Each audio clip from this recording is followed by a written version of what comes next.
আদরকে আমাদের ফলাফলই ইমানের সাথে আলামিন আমরা জানি না আগামী আমাদেরকে মাফ করে কবুল করে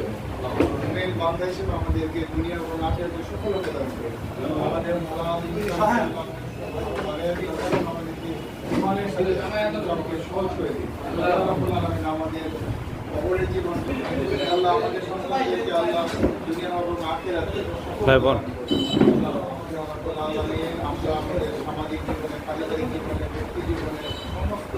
জায়গায় আল্লাহ আপনি আমাদেরকে আপনার বরকত দিয়ে উচ্চারিত করে আমাদের সকল প্রকার অশান্তি হয়েছে সকল প্রকার দুষ্কৃতিকারীর সুবর্ণ থেকে সরকারের والصلاة والسلام على سيد المرسلين ورحمة لله